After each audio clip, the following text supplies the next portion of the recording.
my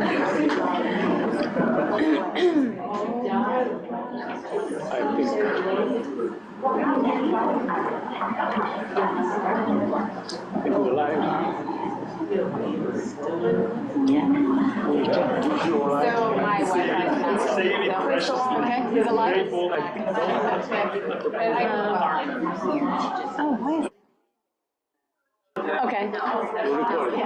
Okay, so this is live. All right, guys, we're going to start. Welcome to everyone listening in on this month's Academy Lafayette Board of Directors meeting, and for everyone that we have here in person to join us. We'll start, if you can pull up the agenda. Sorry, I'm having a voice thing. All right. Okay, so there's the meeting agenda. You guys have that in your board packet as well. Can I get a motion to approve tonight's agenda as presented to you? So moved. Second. All right. Any discussion? Everyone in favor? Aye. Anyone opposed? All right, motion carries. I do not see any stakeholder comments. I just want to verify. No stakeholder comments. All right, then can I get a motion to approve the November 11th meeting minutes? So moved. Get a second? I second. All right. Any discussion? Lauren and then Olivier. Any discussion? All in favor? Aye. Any opposed? Motion carries. So you'll see we have a lot of guests in here, so we want to recognize our sports team. Brenda? Yep, I'm here. There you are, okay. I have a time to about 8.5 minutes, is that okay? Real quick. This year I decided to involve the kids so I'm not standing up here tonight. So, and I thought it made this fun, but enough so I wouldn't have to wear my glasses, but apparently 18 is not good. Thank you for having us this evening, and I'm Coach Brenda, and I'm a middle school cross-country coach. And next year will be my 10th season, so we've been at it since 2015. And at this season's end in particular, I can say that our collective bucket as a team is full. We're joyful, and we're very thankful. And we have a huge thanks to the best coaching crew around. Monica Bergman, whose daughter Sylvie, is on our team, and she has 2 more coming up, so we have her captured for a long time. I like that idea on purpose. And then on the other end of the spectrum is we have Coach Hugh Wooden, our stats spreadsheet meet coordinator extraordinaire. We're both number 2. So both of his kids, Will and Lucy, went through the program. We're both in college now, and they ran successfully in the high school. And he still donates so much of his time, effort. I mean, we couldn't do it without him. Would either of you like to say a few words? I'm Monica. I've worked with Brenda at the program for the past 3 years since my daughter started 6th grade at Academy Lafayette. And it's just been so fun being a part of this program, and the cross-country track kids are truly just the best kids.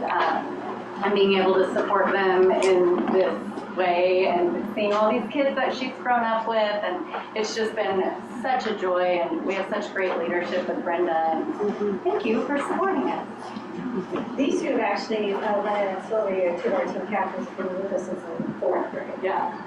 They're very different. I'm Hugh Wooden. I've been involved in the program since 2016. Well, my kids were here many years ago. I just want to say a couple of things. I don't know how much you know about the program. About 1 of every 3 kids in AL's middle school participates in this program. We have about 75 kids a year in the program. It's one of the largest middle school programs in the state of Missouri. So regardless of all the state championships and everything, what's happened is we've had over 1,000 kids go through this program probably in the last 10 years.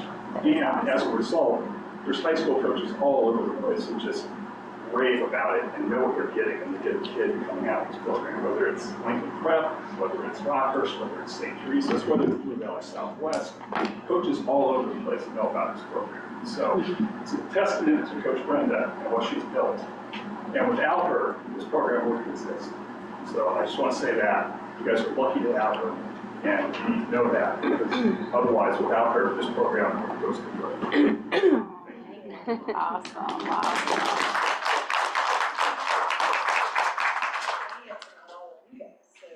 I want to additionally say thank you to Coach Jerry Barber. He's our fourth and fifth grade middle school cross-country coach. His daughter Quinn has now just moved up to the middle school team. She's doing fantastic. Thank you to Nicole, Phoebe Lennon's mom. She's our snack coordinator, so she's actually the she's the most beloved. Yes. Thanks to our amazing parents who follow our kids everywhere, even at 5:30 a.m., to our state meet 2 hours away when they don't know, they're new parents, they don't know what they're getting into. You've been around a long time, so you know what it's like. Thanks to our school administration and our school board for supporting our programs with continued much needed funding. Last but not least, thank you to all of our workers, especially our 8th graders. Like you said, we have about 75 kids on the team this year. It's a lot. We don't want to overwhelm you. This isn't a very big room. So we have some of our 8th graders be here, kids that placed in the top 5 in city, top 25 in state, and our team captains. I want to thank our runners, especially our 8th graders, many of whom have been with us since the 4th grade. And no matter where they went, whether it's here at AL, or whether it's somewhere else, when they graduated from 8th grade from here, AL will remain their primary strength, right? Their primary foundation. It's 9 years of their school. That's really meaningful, and we need to support our kids wherever they go and reach out to them wherever they go. It's a long time home. They will never separate.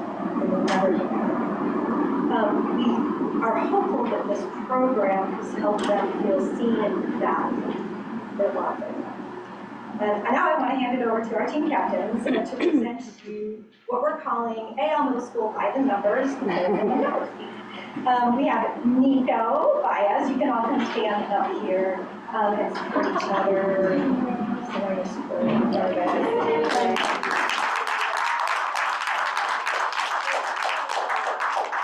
Sylvie, Lennon, and Evan, and Jack Benz is another team captain who couldn't be here this evening. It's been our honor as coaches to watch these young people mature. It took some of them longer than others. And that they've evolved into these extremely thoughtful leaders. I lean on them heavily. Sometimes I'm the only coach with 75 kids at practice. And they make that easy to do because they help keep their other 69 team members in check. And so we've got a system. Nico, you're up first. Take it away. I'm Nico. I'm an 8th grader this year, and I'm standing next to the chair. 700 of paper clips distributed to help us keep it together. 10 meets, 8 regular, and 2 pro seasons against tough competition. We have 18 straight city championships, titles 9 for boys and 9 for girls. We, the boys, had a close race winning by 3 points over Lincoln. Stuart Wilson took 4th, I took 5th, Christian took 6th, Fletcher took 9th. Thank goodness for Wilbur, our 5th and final scoring runner, took 10th. Stand up if you're in the top 5 at the city championship. 3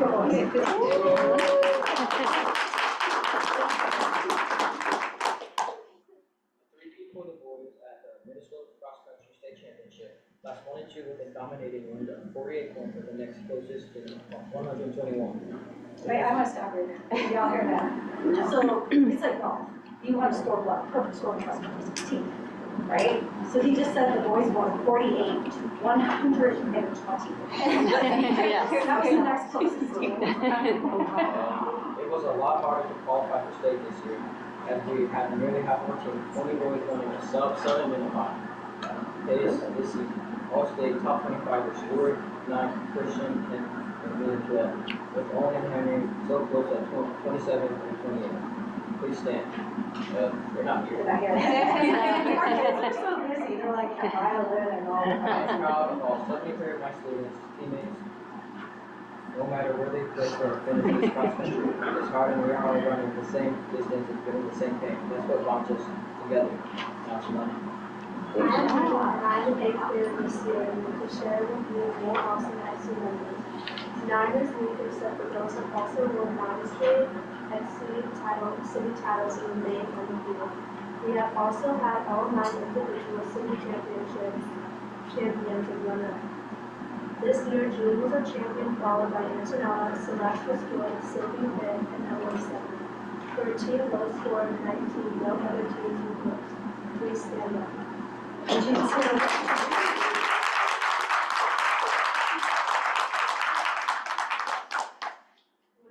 Miles per hour in wind strength at our city championship.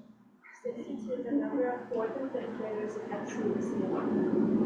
2, 3, 5, we are a young team and taking over for our season team from last year, which graduated 6 of our top 7 members. Tilly and I, are the only 8th graders with 37 graders and 5 6th graders in our top 10. 11 out of 12 AL and upwards, 11 out of 12 Women's state titles offered between FC and Shaw. The girls have won every state title. Sorry, boys. The point difference made the girls whole state this year. FC is truly a team sport, and my good friend Sylvie is our 5th runner, edged out by Lexington's 5th runner by just a few spots. From Shaven Lynn, Julie led the way, placing 4th, Angela 11th, Addie, whose parents drive her, 19th, Ingrid 20th, and Sylvie 26th. Slips and Jasmine just missed out at 26 and 27. Please stand.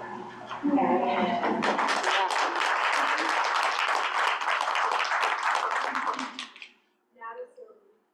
I am Sylvia, as you can guess, also an 8th grader. One cool fact about our middle school cross-country team, based on our 3-mile pace, would have won the Class 1 high school district and qualified for state. The future is definitely bright. 5 of our girls on our team running sub-7-minute mile pace, notable alone from our small school, in the past 2 years given us role models to look up to. 8 state qualifiers, Paisley, Henry, Isaac, Ella, Eden, Bridget, Audrey, Evelyn, 2 state high school cross-country championships, 2 full-ride D1 scholarships, 3 nationally ranked runners, 1 district champ, and 2 district runners, multiple still running in college. Countless and priceless, my fellow recruiters, please stand to be recognized. We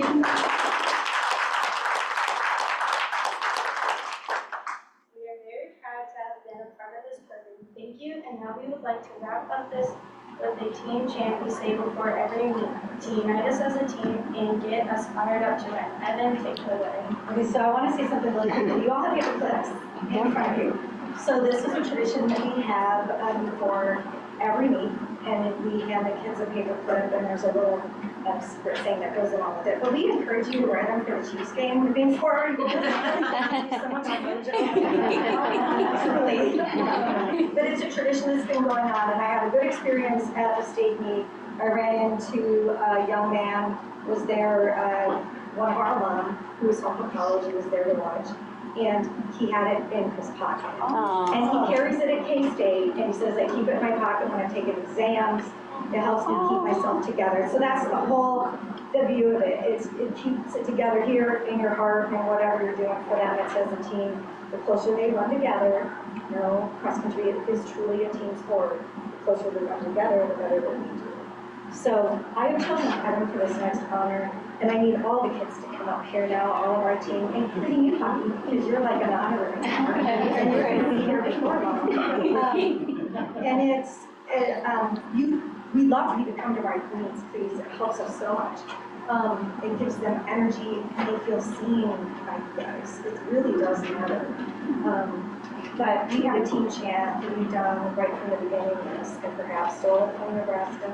But I modified it, and I am giving them credit, and it's so much more special than what they were doing anyway. So this is what we do, and we would like you to join us in this team chant. And so we get in a giant big circle, And I'm not gonna lie, it kind of intimidates other teams. So we were big, there's 75 of us, and when we get to a circle, it's bigger than this room, and we say this chant out together. Let's go. Ready? Yeah. 3, 2, 1. In this race. In this race. We ask for a chance that's fair. We ask for a chance that's fair. A chance to push the pace. A chance to push the pace. A chance to do or dare. A chance to do or dare. If we should win, If we should win, let it be by code. let it be by code. Respect and honor held high. Respect and honor held high. If we should lose, If we should lose, we'll stand tall. we'll stand tall. And cheer as the winners go by. And cheer as the winners go by. Day by day. Day by day. We get better and better. We get better and better. Together. Together. Can't be beat. Till we can't be beat. Till we won't be beat. So we won't be beat. ALCC on 3. 1, 2, 3. ALCC.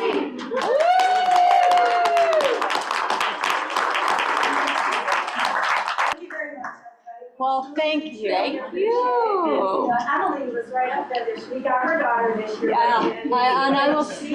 I will say it's you know, part of the school, and we thank you guys so much for what you do and for what you do and everyone and just the success that you have on this. But so I've admired the results from afar, you know, from you know, being a parent and hearing these things, but being a parent actually at these meets, it's magic that you guys are doing. So Thank you. She had found out that it's a parent across country. You run further than the kids. exactly.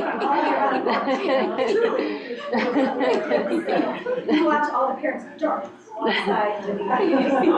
It's energy, high energy. Really appreciate it. So. Thank you. Great job, guys.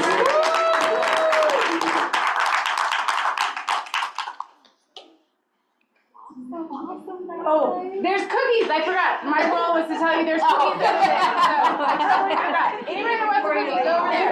Cookies. That's scary to say that. Go get a cookie. Don't leave without it. I almost failed my one man. job. If they were donuts, I learned that you don't actually hand them, hold the donut box, or you just get it. All right, Jeremy has a slide to share. So, I think it was better to incorporate. yeah, I just got it this afternoon, so, Click okay. on the slide. But it's in an email, I don't know if it's a slide.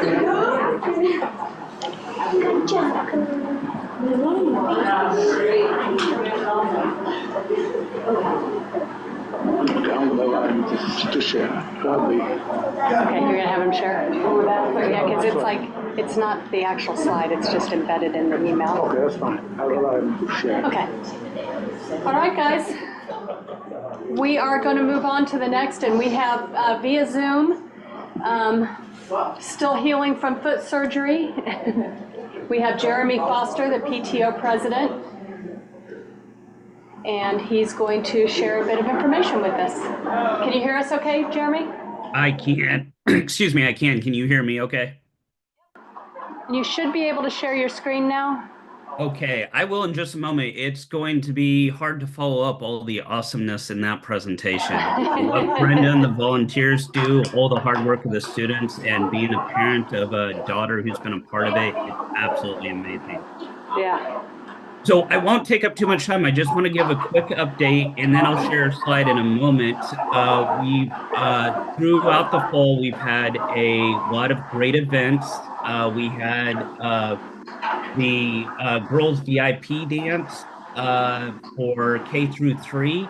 We have one of our biggest fundraisers for the parent-teacher organization, our trash bags. Some great volunteers headed by Sarah run that and got trash bags out. We also had our Blue Bayou Armour campus, which is heavily attended, super fun event, and it was great. I had a broken foot at the time and 2 soccer games, so I couldn't be there, but I heard all of the great things about it. And kind of a cool initiative too, just as a quick update, as part of that event, at the Oak campus, there's been a new initiative called AL Green, And A.L. Green, several members from the Oak campus were able to join with Blue Bayou and help bring in recycling bins and to buy things that were compostable and take down the waste that we had at that event greatly. So as the PTO, we're looking to incorporate that more and also get members and parts teams from Cherry and Armor campus become part of A.L. Green as well. So that was really cool. And then other than that, for the events, we have several coming up, but what I wanted to share and talk about real quick is kind of going into, we just had last Tuesday our winter PTO meeting at the Oak campus. We had one already at Armor, and in the fall or in the spring, in beginning of April, we're going to have our last one at the Cherry campus. And one of the things I presented, let me go ahead and share, is just real quick, one of the initiatives that the PTO is doing, and I want to first and foremost, I think Michelle summed it up really well. If you are a parent of a child at AL, you're already a part of the PTO. So we are looking for ways to make it easier for you to become a further part and to help out all the great things that goes on at Academy Lafayette. So one of the things I covered and that's coming up and some of the things that we're looking forward to is us helping get people involved and volunteer and to help them out. Some of that is welcome packets. It's amazing when you first start at AL, but some parents don't know certain things and there's a lot of information for you to get. So how can we organize that? How can we have something set up on this website that has all the information, helps them out? Who does what? What does the ALPTO do? What's the mission and values of Academy Lafayette? What does the school board do? What does Consul Deo Calais do? All of that we want to kind of line out so we can give this information. Not only that, who does what? How can you get involved? How can you help? Even starting out your first time being as a room parent, what does that mean for me being a room parent? Lining up all those kind of resources and make it easy for people to understand, but also highlighting and spotlighting what we're doing right now and who's doing it, I think will help with engagement. Another thing we want to honor and really show is I've been collecting a list of all of our wonderful AL families that have local-owned businesses. So having a single place to know where to go and who to support is another resource we'd like to offer. And then finally, with the PTO success, another thing that we're really working to push is just a transfer of knowledge. We have new parents with great ideas, new people coming in. We have a lot of people that have been doing and covering events for quite some time. So how do we hand that off? How does the baton pass on? So we're coming up with debriefs after events are over that write out and help with instructions. With a lot of new people taking over at different times, sometimes it feels like reinventing the wheels. So we're coming up with ways where all the information's there. And we always have someone to help, but it's very easy to hand off. Also, a big part of this that we're really encouraging is I'm a firm believer in understanding history. So you repeat the good stuff and you don't fumble where there were past roadblocks, but new ideas are fantastic. As we get new parents in, joining the PTO, the more ideas and things that we have and the more energy, the more that it helps us grow. So we want to learn from new ideas and also keep in mind past successes. And finally, with that, it's planning for the 25-26 school year as we hand off, look at different positions, get people involved, and really set up for success. All of the new parents that are coming in, all the people that are coming in, and really just trying to get engagement and help and doing a lot of fun activity. So we, as the president of PTO, we just ask that if you have time, especially come in the spring for our last meeting that we have at the Cherry campus. And if you're looking for ways to get involved, it could be an hour of time or more, but it's always fun, it's always easy, and it's a great way to meet the rest of our families in the community. So that's my brief update. Any questions? Anyone have any questions? No, this is good. No, we really appreciate everything that you and the PTO do. And I know trying to get more people at meetings is definitely something to go, and parent engagement in all ways, we're always trying to work on. But when you have events, you have a great turnout. So look at that success.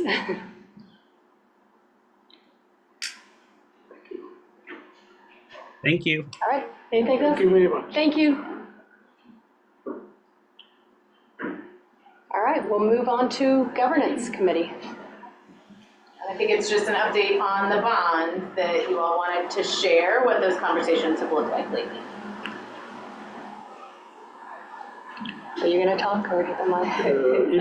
I'm like, you. I don't think there was a slide about it, was there? You can Yes. start and I'll. Okay, so I'll start talking. So there was a press conference 2-3 weeks ago, something, so it's official.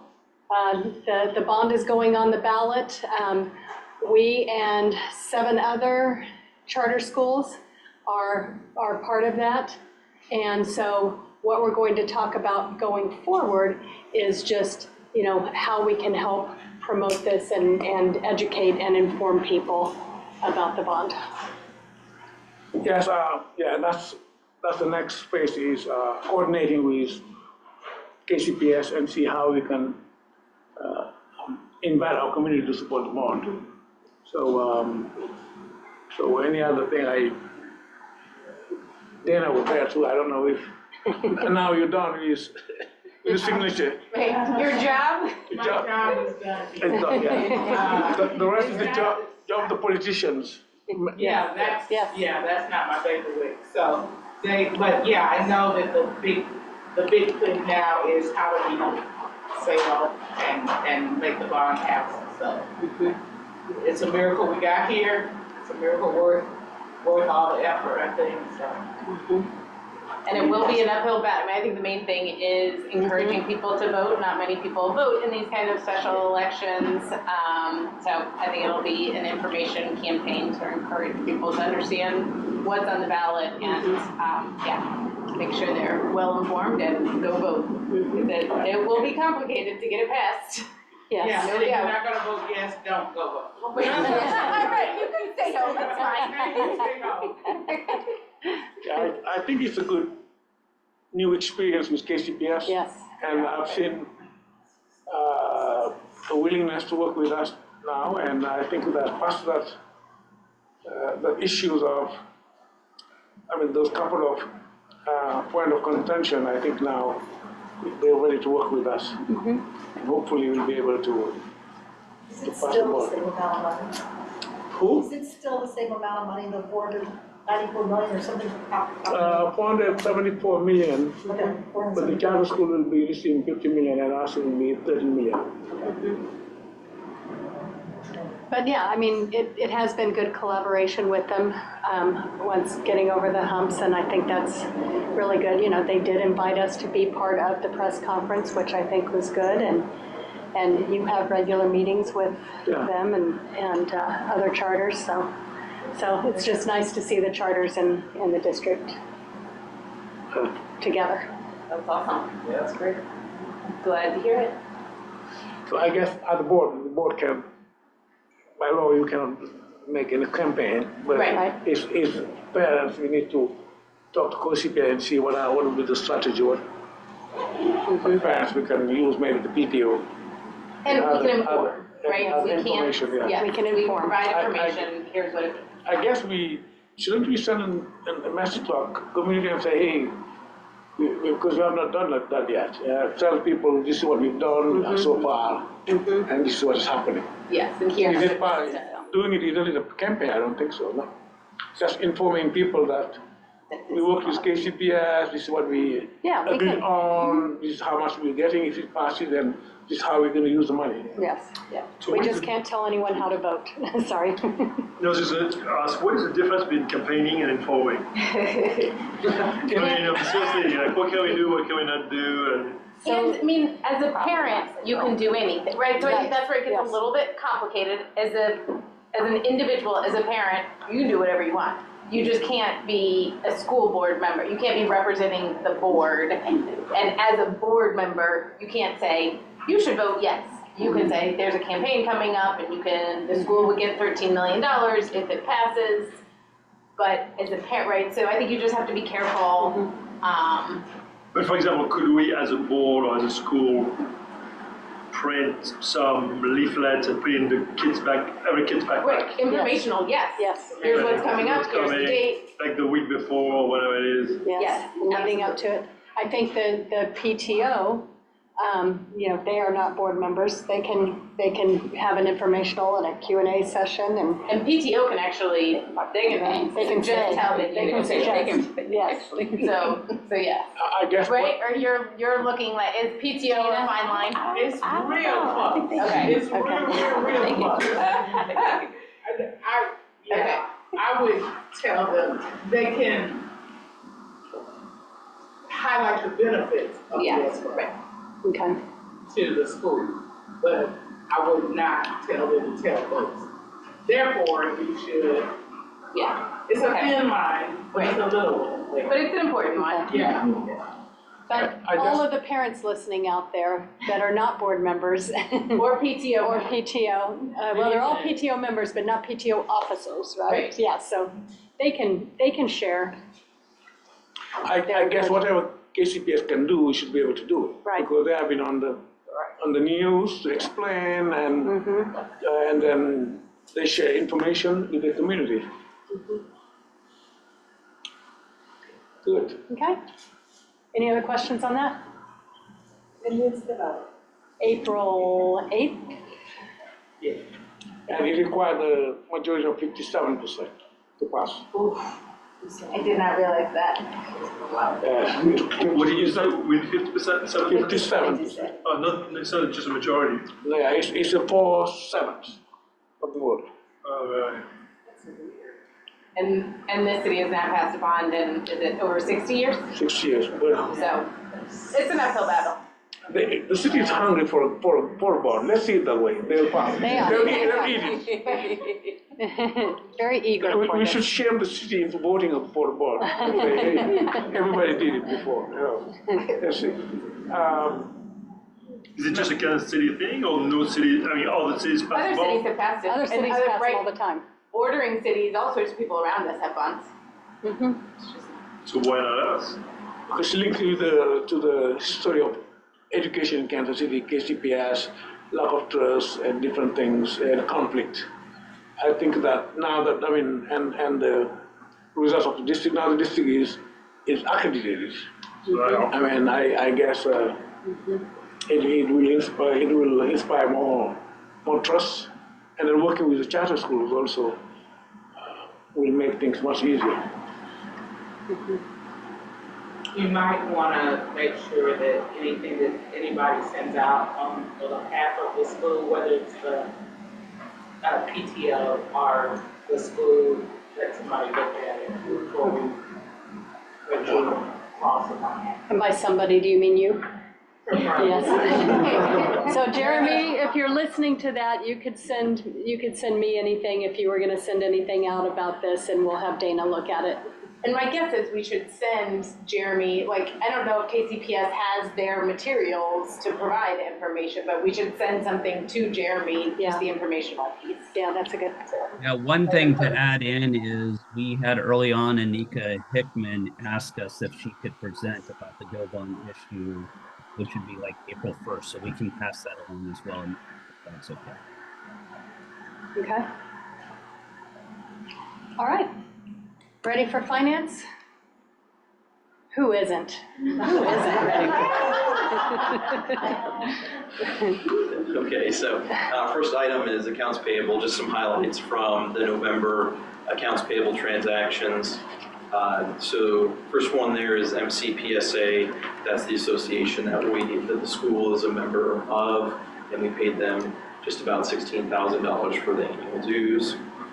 Another transaction in the file was Bill Ireland and Associates. We paid them just over $10,000 for oak security panel upgrades. And then there was also 2 broken door intercoms at Cherry, so there's some repairs and maintenance there. Another transaction is TFA, Teach for America. And they provide professional development to our teachers, mainly the new teachers to receive professional development there. But it's one-on-one professional development, but also group professional development, and that annual amount is $61,000. They're also francophones, so they speak French, so that's a very good benefit. We've also hired a Spanish teacher from Teach for America, so just some benefits from that partnership. Any questions over any of the other accounts payable transactions?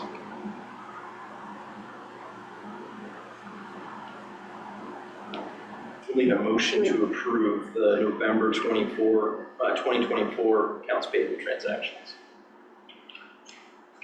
So moved. So moved. Second, that. Any discussion? All in favor? Aye. Opposed? Motion carries. Our monthly update on financial statements. So from a cash in, cash out perspective, we're just looking at from during the month, we received more than we spent by $275,000. And then if we're looking at July through October, we received more than we spent by just under $1 million, 965. If we were to compare that to last year, so last October where we were at, cumulatively, July through October, we had spent more than we had received by about $243,000. And so the biggest change there, if you notice the year-to-date, there to the far right, 7.9 million, compared to last year was only 7 million. So big change in just revenue, and what that is, it's the additional per WADA amount that we're receiving, so the per weighted ADA amount that we received from DESE, it's increased this year, the allocation, so good news there. Typically we're in the red this time of year, but we're in the black right now. One other thing too is typically we would see like a swing, we'll be in red through January, and then it would flip to black around February, January, so the third-party accountants that we work with, they put together financial statements here, and just kind of highlight towards the bottom there, the net income in the middle of the screen, that's the forecast, that $527,000. That's what right now with the trends, we're looking at a positive surplus at the end of the year. That's what we're estimating, $527,000. We had budgeted a surplus of $22,000, that's to the right of that number. So we are looking at a positive over budget essentially on revenues of $500,000. Year end, so that's just kind of reiterating this. This is also their executive summary they put together for us. Year end financials are projected to surpass the budget by $500,000 with a net operating income of $527,000. The annual forecast did decrease though from last month to this month forecast by $335,000. That adjustment was primarily due to state basic formula. We did have a negative prior period adjustment that was applied to the November payment. And what that stems to is the ADA that was submitted in the core data file when compared to what was estimated in May. We're still working out the kinks on that. I hope to give you more of an update at the next board meeting. We think there may be some missing hours in the high school. For example, just with the high school, it's 69% attendance is what the data file is showing, and so we're trying to diagnose that. We're looking at manual tech to make sure that all the hours were recorded there. I think there's a little bit of an issue we're working through. So. Do they allow you to go back in, because there's a possibility. last year? There is a possibility, and we haven't finalized our audit. That would create some problems if the audit was finalized, but that hasn't been finalized. So to answer your question, possibly. Because it was a significant, it was a very large amount then that was negative. Yes, it was just under $500,000. 44 WADA is what it was.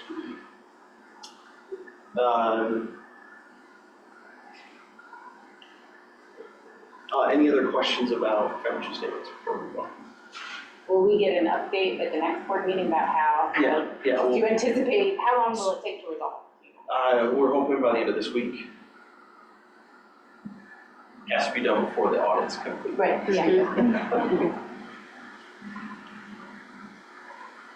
So during our finance committee meeting, we also, we talked again about the comprehensive bus plan. And if you remember last board meeting, we presented that comprehensive transportation bus plan.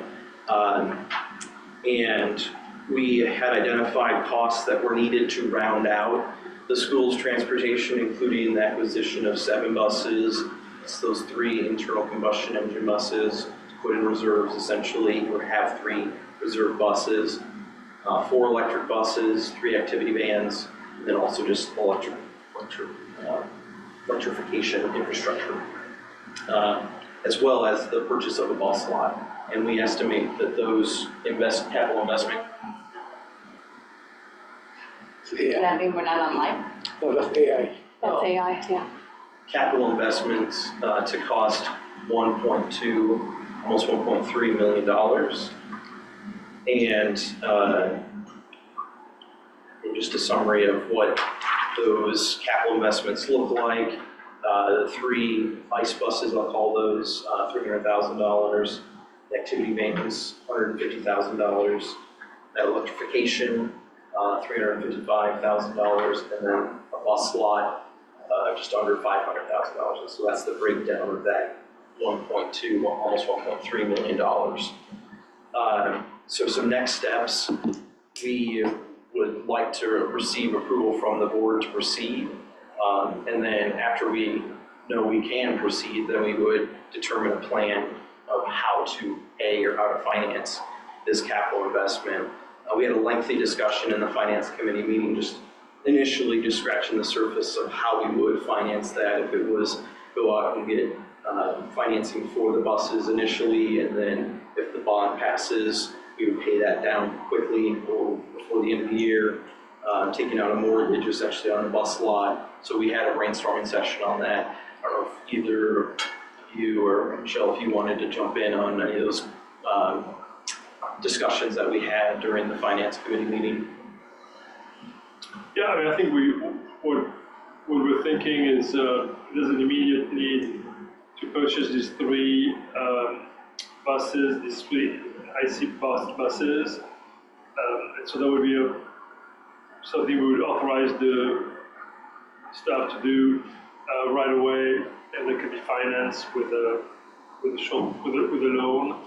And then in the process, we can understand how we're going to be financing the whole plan. In addition to borrowing, I mean, obviously we have some funds already in our reserve fund. I don't think we want to necessarily spend too much of a share of that because we might need it for other purposes. So, borrowing is certainly an option. And I think also we talked how there are substantial opportunities for to get grants. I think related to electric buses and infrastructure. So the financing needs to be talked through a little more in details, but to get us started right away, since we have this pressing need for these buses, we just borrowed $300,000 so we can get that application. So is the electrification plan, is that related to the buses that were given by, so they gave it by grant but then didn't provide any infrastructure for the buses? So the grant covers both the purchase of buses and then a portion of like the charger, you're running the cabling.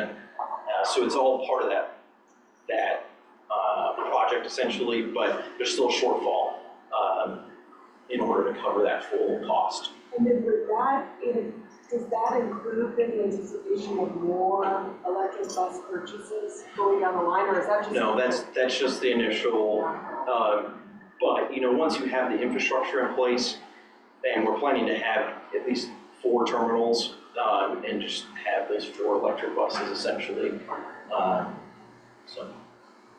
So this is a plan that gets us to where we need to be, kind of full capacity.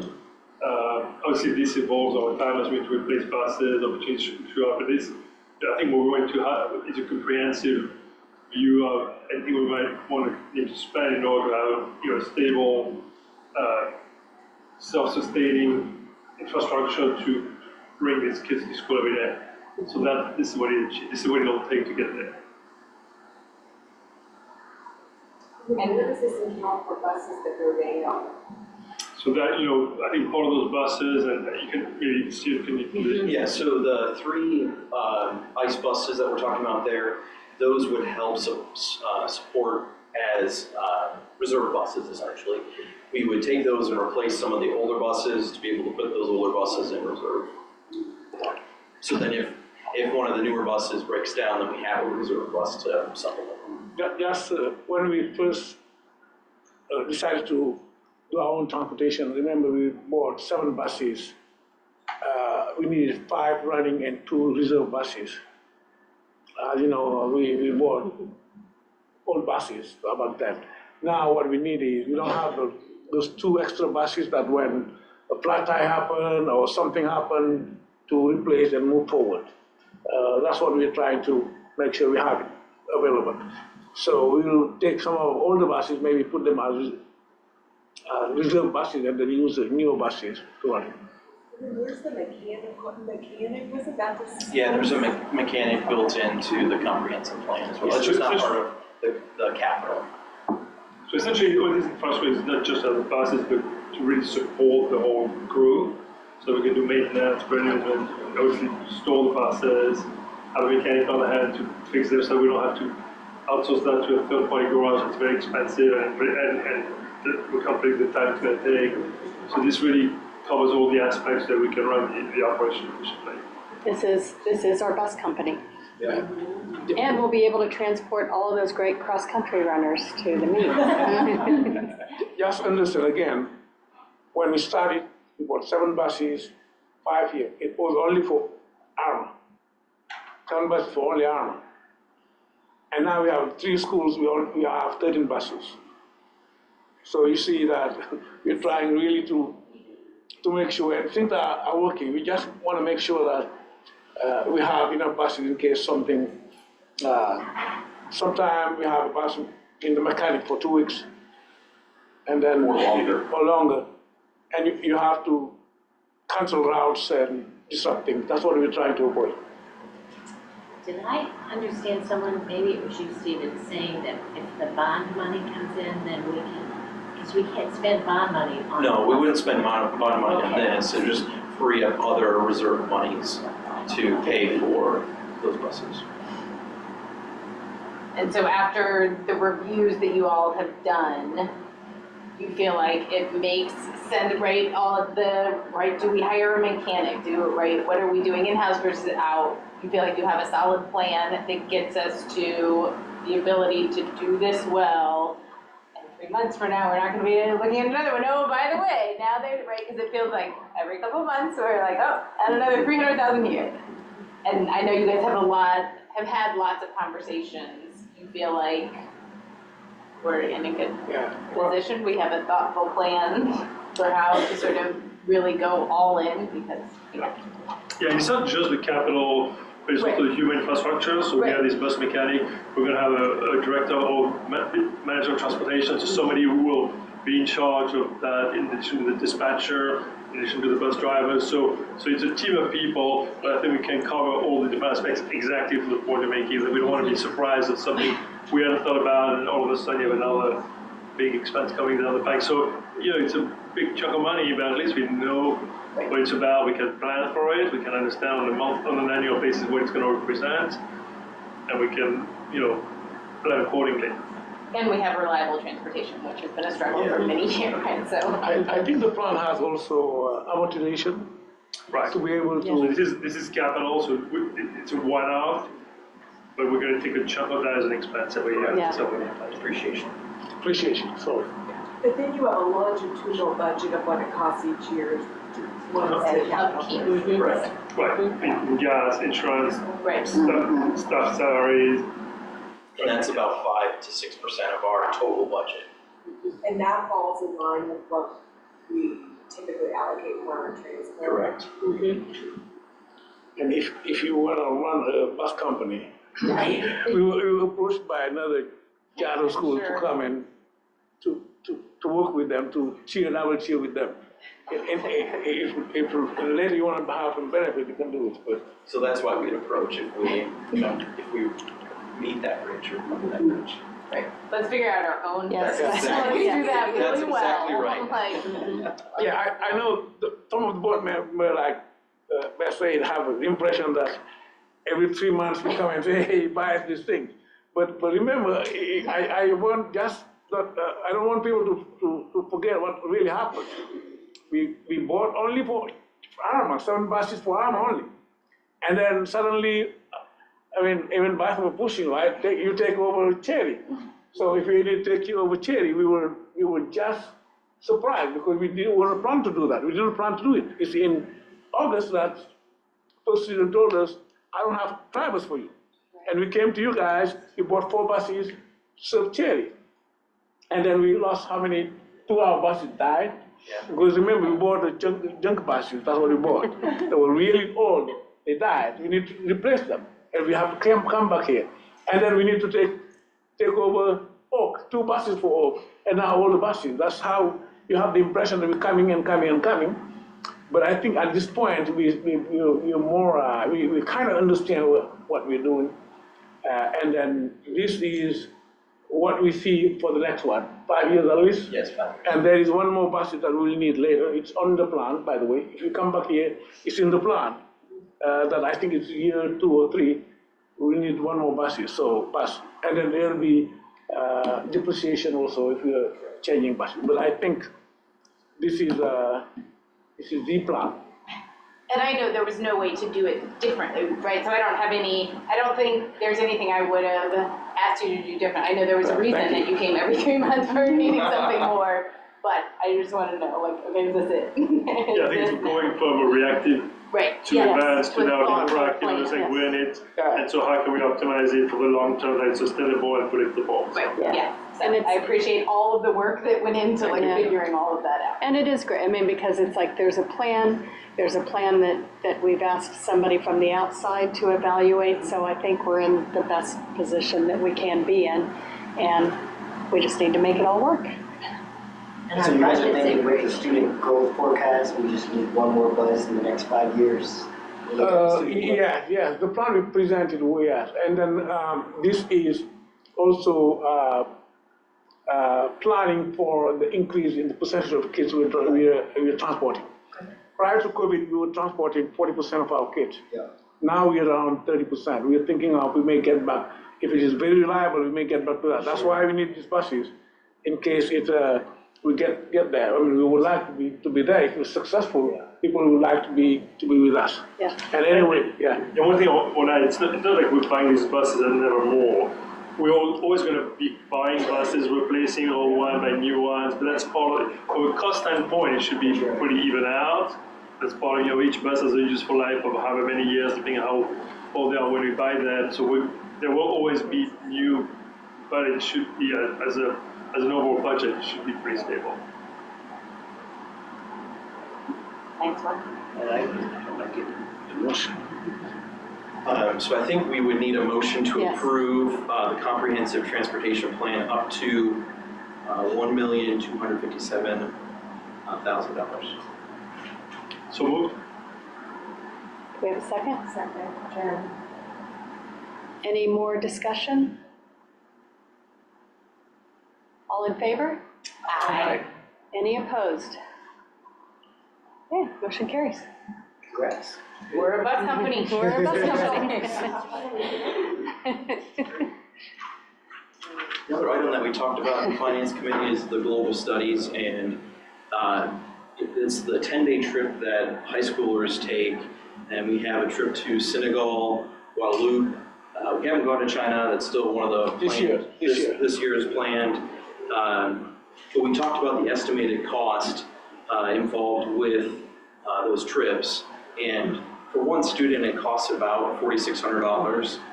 And we talked about if the board were to cover 25% of that.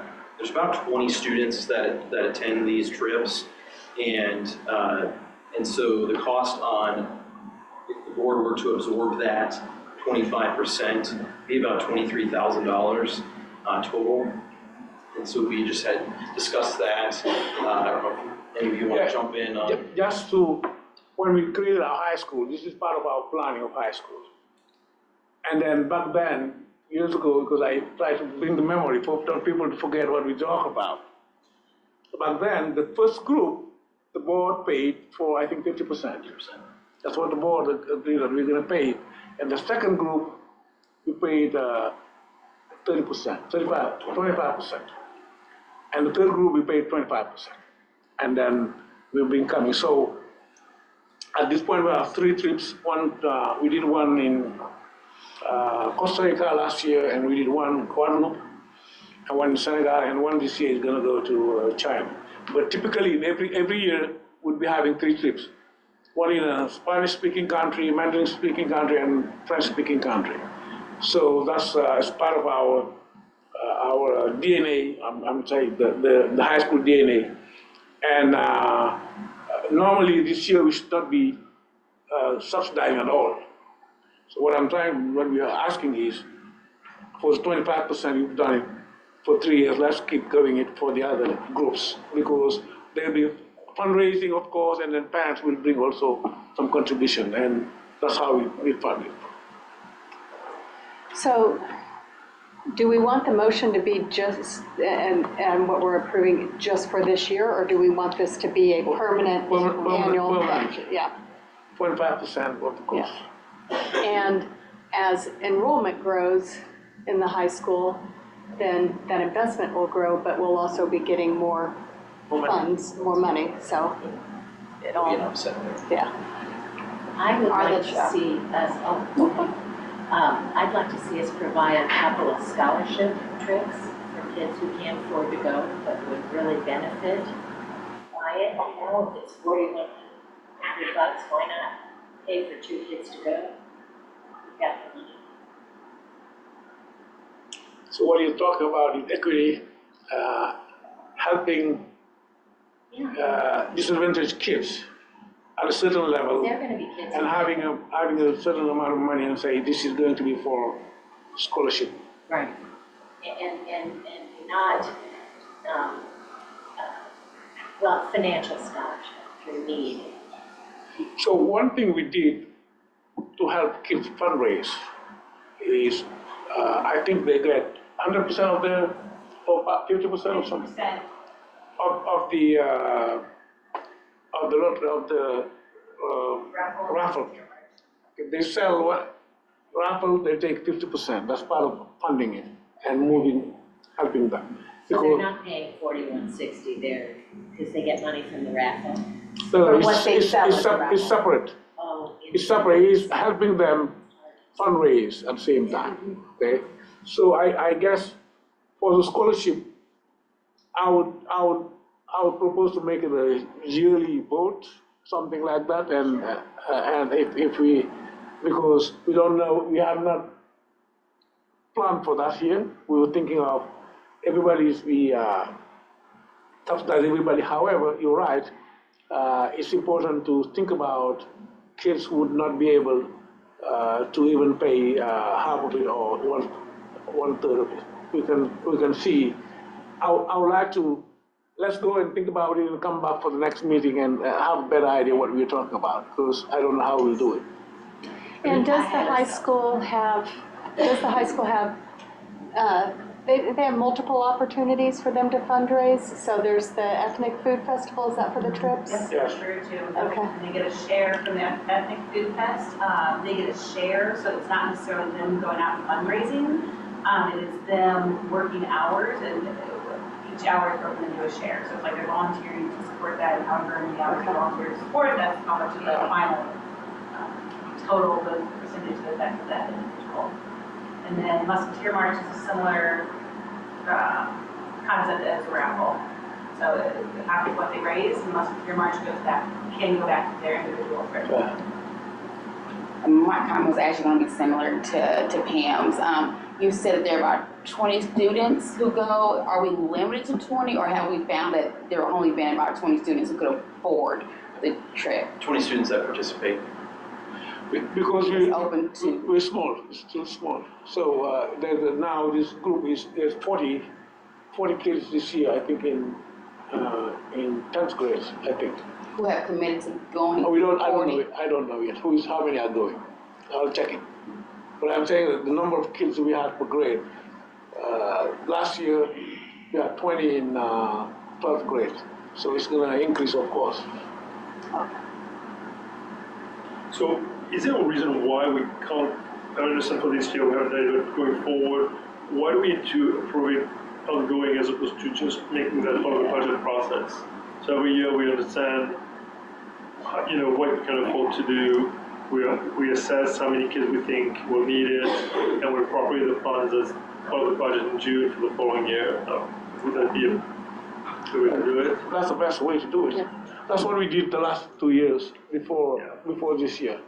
But we did not put it on this year's budget, no? Well, we had stopped doing the 25%. Yeah, because we used to do it when it was decided 4 years ago. We started putting it in the budget, but not this year. So I was approached by the teacher because I completely forgot. I was approached by the teacher who was coordinating and saying, hey, this year there's no support. I say, wow, so I need to come back to the board and, yeah. So how are we going to do it for this year with Mason, and going forward we'll look at it for the budget time? Okay. So that when the board approves the budget, they approve at the same time. Right. Yeah. The thing, yes, thank you. Proposed by the administration. Okay. Yeah. Thank you. All right, we ready for a motion? Unless, did you want to hold off until next? No, let's move for this one, and then if there's something else, I'll come back. Okay, so we need a motion for the board to pay up to 25% of the global studies students' costs. So moved. Second. All right, any discussion? All in favor? Aye. Opposed? Motion carries. Sorry, was that Lisa and Lauren? Pam moved, and then Lisa Okay, thank you. with Beth. Last, They were a duo. last finance item, that's the audit. So the 23-24 audit's still pending. We may have a draft available next week. And so depending on timing, we will need to have a special board meeting to approve the audit before the end of this month. We have to do that to get our APR points. And so just want to give you a heads up on that. We will be having a special board meeting at some point between now and the end of the month. And it will be virtual, and it will be to vote and approve that. Yeah, Can you explain a little bit as to why the audit is? Don't ignore my, please. So part of the reason why that it's still pending, so like we mentioned a few slides back, the ADA we're still trying to make sure that's finalized, that we have the correct numbers there. And then also, if you remember back in April, May, we had talked about the food service audit that was going on, and we were having some issues with verification. There's been a little bit of some delay there as well with the information that needs to be provided to the auditors. So we'll work through that and have the draft here available next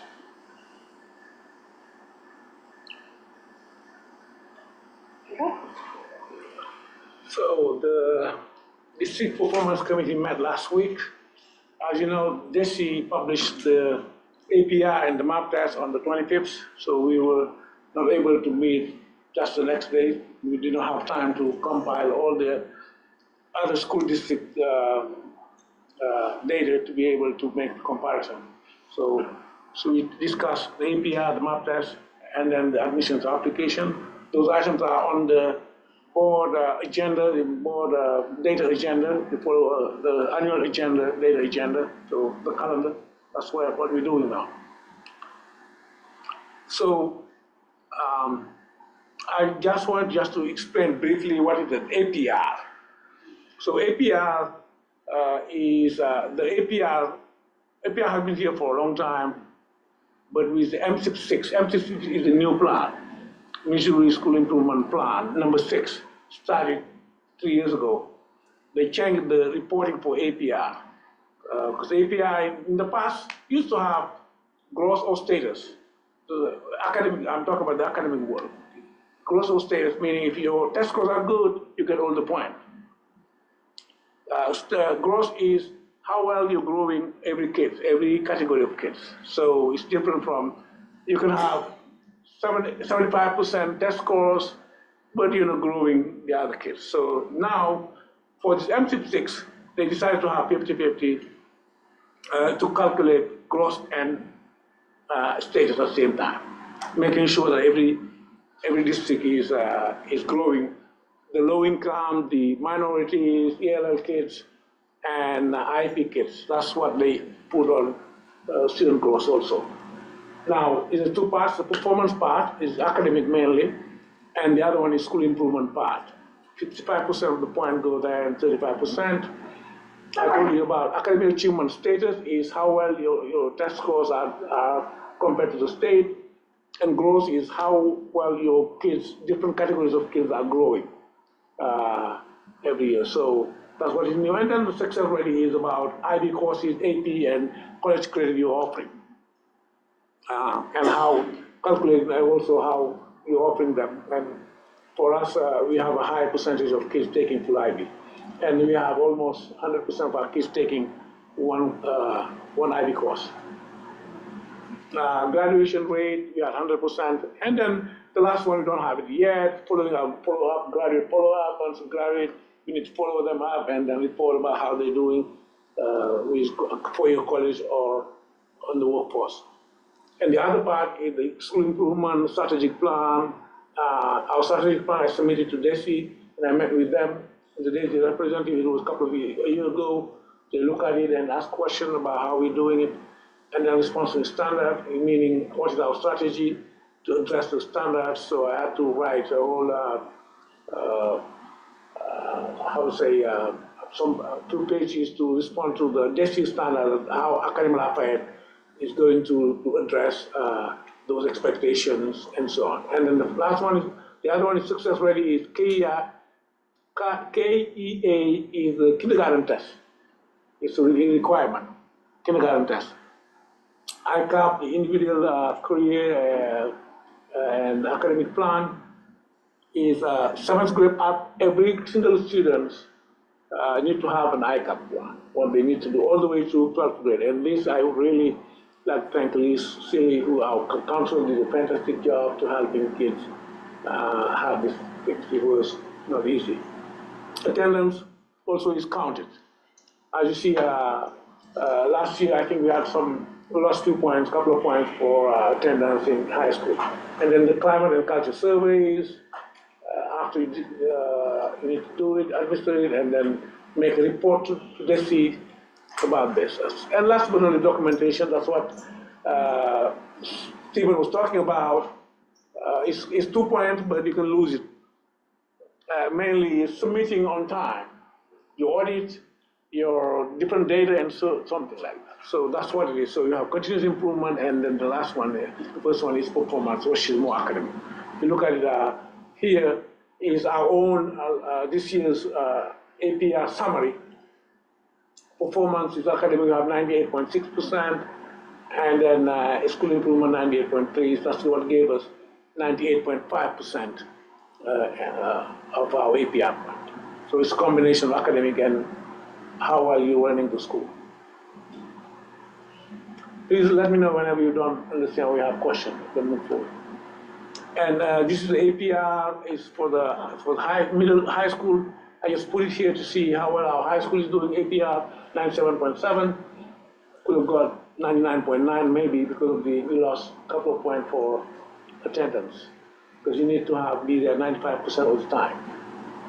It was 4 points, we got 2. So it gets 97.7% for our high school, and it's the number 3 with regard to highest APR in the state. This is ranking the 500 and something high school, and then on the highest to the lowest. So it's again a great job done by our high school team, which is really working hard. Knowing that we have a lot of kids coming up from outside, and then we showing how well they're growing them. That's how we would be get here. Otherwise, we wouldn't be getting point for growth. This for our own district also, I show it how well we're doing compared to the other district. It's the same thing. Number 3, so we have a couple of smaller districts up there, and then Academy Lafayette is number 3 in the state. So, any question about APR? And it's exciting progress to be ranked so high. That is awesome. That's great. And then they use it for the normal school district for accreditation. You're fully accredited and you get 70%, it's fully accreditation, and you are temporarily accredited, or below, if that below 60, I think you may be unaccredited. So, and then, also, there is also accreditation with distinction. If you're scoring at 95 up, you see where we are. You will be, but if you're in a district, of course. Where's KCPS? Pardon? Where's KCPS, do you know? They passed the bar of, 73%, I think. Yeah, they're progressing in the right direction, which is good. Top 10. No, Top 10. or the top 5. Yeah. So this is, I put just to remind you where we are, our strategic goals that we set. This is where we were in 2023, and in the middle, the next one is where we want it to be. We say we're going to be, remember, our goal is to get 75% in 2028. By the way, 75% will place the top school district or number 1 or 2 in test scores. So we used to be at 70 something. Prior to COVID, we were at around 70% or 71, 72, depending on subject matters.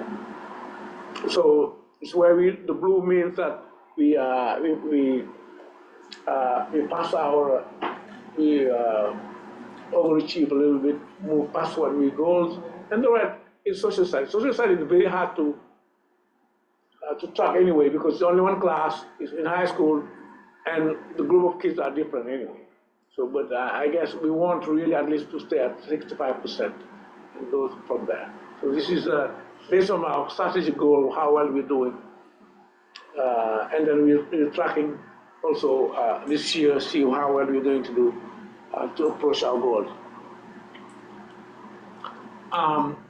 This is for academic-wise. You remember we used to, we still do it, compare ourselves with surrounding suburban school districts. But this is, again, the whole state of Missouri ranking, putting math, the highest to the lowest, social studies, science, the highest to the lowest, and the ELL, highest to the lowest.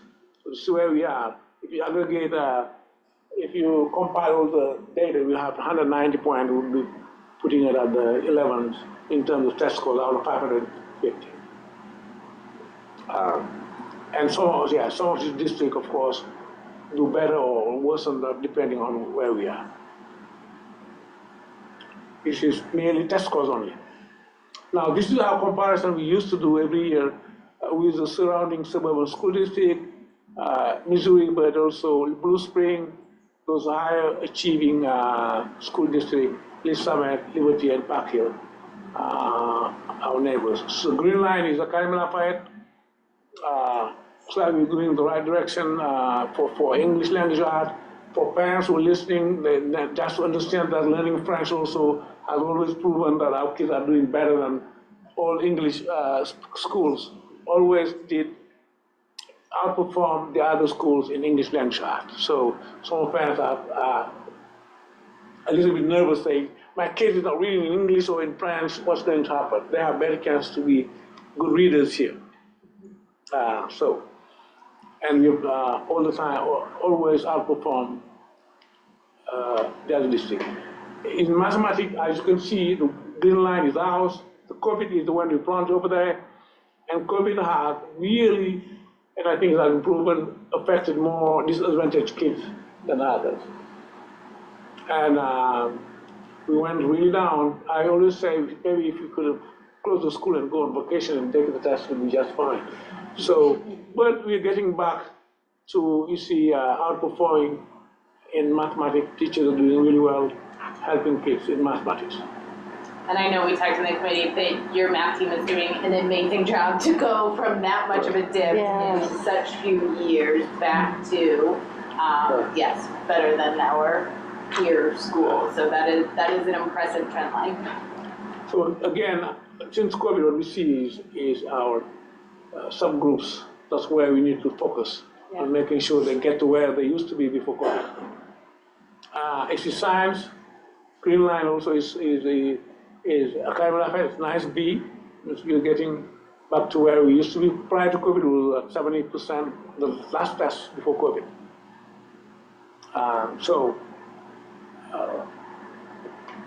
And the black line, is KCPS yellow line is the state. So now next we're going to look at this is social study. Green line is 53, and then you have the red line is Park Hill. So in social study.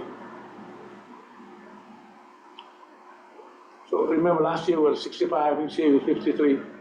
So we'll see. And this is our different grade, our different. You know what? Let me move this thing so that you can see what is. It's communication art. It's communication art. How our different groups are doing. What we can comment here is our IEP students are not yet in the right track to get to where they used to be. There's a red line below, so that's something to analyze and see, work on that, and work on the other community too, other categories too.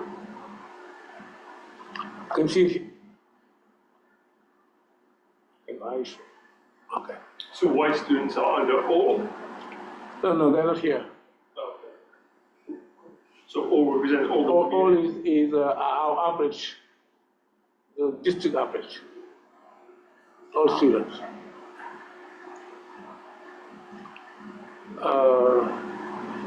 This is the math one. I just talked about it, how we're doing here in math and making sure those subgroups, especially the IEP student, there's a zigzag here. We've had, prior to COVID, pretty good performance for our IEP students compared to the other anyway. And even here, it was above 50%, as you can see. And this is science, same thing that you see here on the right. That's the main thing that we need to look at and what's happening there for the IEP students. And I would say, I think there's clearly achievement gaps in all of our subgroups that is worrisome. And is part of the focus of the strategic plan. Many of them have started to sort of trend in the right direction, except IEP, it is consistently going down. So yes, that's the most worrisome, but I would say all of those lines are worrisome, and I know that's the focus of our strategic plan, is to close those achievement gaps. Yeah, that's very correct. What I've seen is, as I said, our subgroup have been proven to be, if you go and look at prior to COVID, proven to be more affected by these post-pandemic things. But I would have assumed the greatest impact was our free and reduced lunch students during COVID, because they had the fewest resources at home, but we see them sort of bouncing back in ways we don't see our other subgroups. So something that requires a lot more conversation that I know you're having with your buildings to really drill down to better understand what's causing that, and what is needed to close those gaps. Thank you. Yes, go ahead. Is there a correlation between free reduced lunch and IEP? I mean, is there like a socioeconomic factor linked to IEP, or is it completely separate groups? No, there's no correlation between the free and reduced and the IEP. It's completely two different things. But generally, people think that free and reduced is more disadvantaged kids that there's always an achievement gap. But as Beth said, after the we had a strategic plan for 2 years and the COVID arrived. And then what we did, we stopped, review everything and look at how, especially with the big dip, everything went down. We revised our plan and said, we need to address this gap. And that's what we're doing, and making sure that all these groups are being served. But the correlation, we're tracking correlation, by the way. I'm meeting with teachers, grade level, because they're doing the same tracking in their own class. I talk about it, to track, to see who is struggling in their own class and what we need to do to address that. Mr. Banks, I have a question, a clarification, and I had looked at this part coming, but when it's all, that includes the Caucasian students, but Yes. they're not pulled out. No. Priority groups. Well, I know, yeah, priority groups. I always think that's, where you can see, some gaps. So, yeah, I always call them priority. So, because I made that very clear. In every district I've been in, that no one's, but they might be a priority, but attention. But, so it would be interesting, to see the difference if the Caucasian students work with that, to see where the gap, how big of a gap. I'm just always into that. Yeah, this data is done every year by Bruce, who have been doing it for us for years. But for some reason, we, for this mock test, maybe I'll ask him to integrate it. And it's something that we probably overlooked, sir, but we will make him add it. He adds it in the, I think in the NWA we have it now. We have every groups in the NWA data. He's the one in charge of our data, but whatever we ask him to do, he'll do it. I do think that would be an interesting new trend line to see as part of the list. Thank you. So we don't have the Asian because the number is very limited. Even though we have it, it's too small. We have it in the DESI data. And also the American natives, which is very small data. So as I said, we reached our overall strategic goals. We're tracking also subgroups and everything. We focus again on closing the performance gap, and it's something that mobilizes all our leadership. We look into it, and then we want to see the right trend. This is our second year of our strategic plan. For 2 out of 5, hopefully by the time we finish it, we should at least get back to where we were prior to COVID, or close to, or outperform prior to COVID performance. That's what we want to be, at least the right direction. So the APR, we have a good improvement from our APR. We went from 87.7 to 98.5. And then one other thing that we need to work on, attendance also, because if they're not there, they're not learning. Again, I think I shared with you what we have the classroom dashboard. I'm working on, as I said, to classroom to class, grade level to grade level, to expand them what the role in this data continuum. Because what we used to do is at the board level, you see all the data. At the building level, not really all the thing. And then the classroom level. Now, whatever you're seeing, that's what we want. Just seeing it in the miniature part at the classroom level, and have a discussion about how do you cross the data, like IP, ethnicity, brain reduce, and ELL, and achievement, and attendance also, because, and behavior. All the things the teachers have now in one screen, they have all these kids, they have attendance, discipline, learning disability, and ethnicity, and everything. And then we also put the classroom grades there. I think it was Lauren who proposed something. Somebody talked to us about the classroom grade. I think it was Lauren or somebody else. It was you? Yeah, the classroom grade and all the things. And it's very interesting. And of course, at first teachers would think, oh, it's only work for data. But now they understand that or appreciate having in one screen the vital signs I would score for the classroom. So it's an interesting one. And principals also are sharing the data. Same thing here. We have a building calendar, data calendar like we have here, that they share data with their team and have a discussion. And again, the great thing about this classroom dashboard like is the principal can look at every classroom and who is progressing and not, and then have a discussion with teachers, how to support the teachers, how to support the kids, and so on. So I think that after 2 or 3 years of implementation would be an interesting experiment. Any question or about the data or anything else, suggestion? Any themes you saw, Mr. Meg, on the social studies scores? I saw the social studies scores went down. Way down.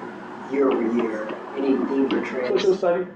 From, yeah, your slide, several slides ago. No, it was just the second time we tested them though. Which one you mean, this one? No, there was a bar. Yeah. Here? Yeah. So Wow. social studies 2024 goals compared to actual, any trend or insights on? No, it's only two, you have only two data. The first data was 2023 was 63%. The second one is 2024 is 53%. So it's two data points we have. I'll talk about trend when we have 3 or 4. We'll see where we're going. But that's what I say. We're comparing two groups that are completely separate. Why separate is the first group has less kids from outside than the second group because the number of kids we take. But I don't want to blame these two all kids coming out there, but I'm just giving you that that's a completely different group of kids. That's why it's hard. It's hard to do exactly compare group to group. In any case, you have to hear at least 65% of our kids to professional advance in social study, no matter where they come from, and then go to 75% later. So we need to have the same discussion in social study, which is different from math, where you can track it and build it. Here is only, I think, they tested in 10th grade, and that's it. So you can't look at the same. You can look at them. What you're looking for is, did that group of students progress? But when it's two totally separate group of students, it's hard to read into it much. That's why, because we don't know, it's good to compare all the time how well we do compared to the state average. Because it might be the whole state is down, you know whether or not you keep your performance compared to the state. That's what we did for the other subject. That's how we know we're progressing, because in math, science, and English language art, prior to COVID, we were 20, at least 24% above the state average. And then we went down in math, we were just the same as the state average. Now we're back to 19 points above the state average. And in English language art, around 20-something points above science too, which means that we are outperforming most schools because of where we need. At this point, as I said, our focus is our subgroups. That's where we need to go, yeah. But this is hard to compare, to make sense of it. But thank you. And if you look at here, if the other ones probably will, the other groups, these are other schools, other than Park Hill, who's way over there, and we're almost the same as A Summit last year. So, but it's important. We are working with our social studies teachers and track all the things. Well, I think the dashboards are good because I know this data gets down to the building level. And so when you're, looking within the buildings and now the classrooms, that's really great. On the IEPs, are they putting it all together as one district, or is that tracked at the building levels as well? Yeah, everything is tracked at the building level. Everything is, okay. At the building level and at the classroom level. Yeah. Too. So is there a difference on how the buildings perform? That's, yes, of course, because we have different population, different, if you look at APR, our high school outperformed the middle school, for instance. So the middle school is at 87% or 88%. But there are different things that we need to look at, so, yeah. When we think about the performance gap, is there any communication or any ability to like talk to the actual students, you know, in regards to how they're performing and how they feel? Because I mean, obviously looking at our strategic academic goals, it looks like as a district we're doing well, but I can't help but wonder as a parent in the district with a Black son, the fact that I'm constantly in communication about trying to get you all not to kick him out of school for a day. I'm fighting you all not to put him into out of school suspension. I'm fighting you all to get him support. And so when I sit here, it makes me feel like now I'm wasting my time because I can't even advocate for my own son in this district. So I'm trying to figure out what is actually happening to help the students. Because I'm a parent in the district. He does not get math support. I have asked you all twice not to kick him out of school. He's been accused of talking too much and breaking a pencil. Okay? And so I'm trying to figure out what we're actually doing for these students. I don't want to. I know you don't. You say it every time. No, I understand. My email I got your email. Right. No, you got me on an email. Before I talk to you, I want to go and see what's going on with the principals. Right, but it's ongoing. Like I'm honestly getting no resolve, and I'm constantly begging y'all not to put him out of school. And so it's hard because I have a Black son, and I know he's not a bad kid. So I can't imagine what's happening for these parents who are not on the school board, who are not able to CC you an email. I mean, it's frustrating. Well, again, I'm inviting the board members, don't bring your own case at the board, because that's not how. No, the question was, what are we doing as a school district, as a board, to focus on the performance gap? Because I think we have a problem in this area. That's what my question is as a board member. Yes. And I'm using my personal experience to help you understand how important it is.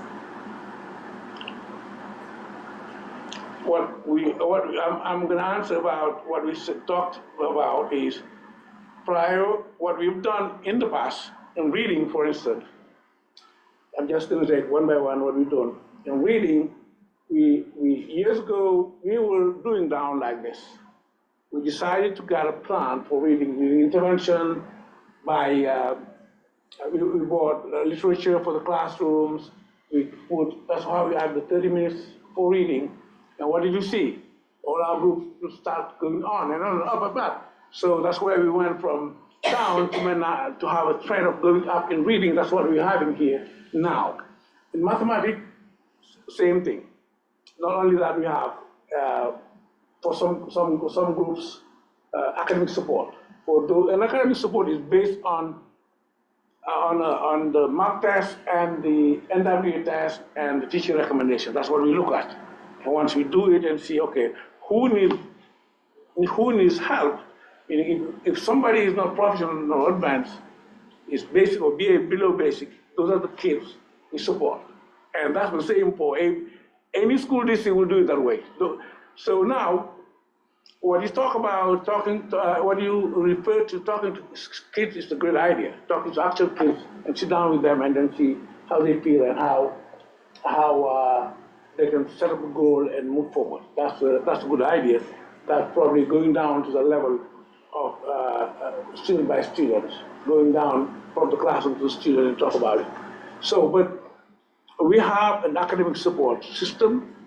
We provide the buses at the end of the school year for school day for kids who cannot attend academic support and being transported home. Unfortunately, there are some kids who do not come to academic support, unfortunately, or parents don't feel it. And we beg them to do it. That's how we support those kids. And then last but not least, the support is teacher efficiency, effectiveness. How do we make our teachers work together, improve their math teaching and learn? And that's the most important one. We have a math group that do the same thing and supporting them. That's why we have what we have. at this point. So that, I think that addresses what we're looking at in terms of scores, but then there's that, we keep asking parents to be engaged, but then if we hear that parents are not getting the answers that they need, what's the recourse? Well, because Lisa has a good point. She can sit here and has access to you as a board member, but there are other parents. So let's take Lisa out of the equation. Well, that's why I said, where I am, there's the detail I cannot go into, because that would be unprofessional to say this is ABC, this is what's happening. Right. Okay? But again, we have somebody who's doing a fantastic job, Chris Sutton, who is coordinating our academic support. Working with teachers, the biggest challenge we have at this point is having parents signing the paper and bringing their kids for support, for academic support. We even go to pay for transportation to do it. That's some of the concerns we have there. How do we make parents take advantage of that? Well, there's 1 year, because I used to go and look at how the academic support is going, and I see that some kids who need it are not there.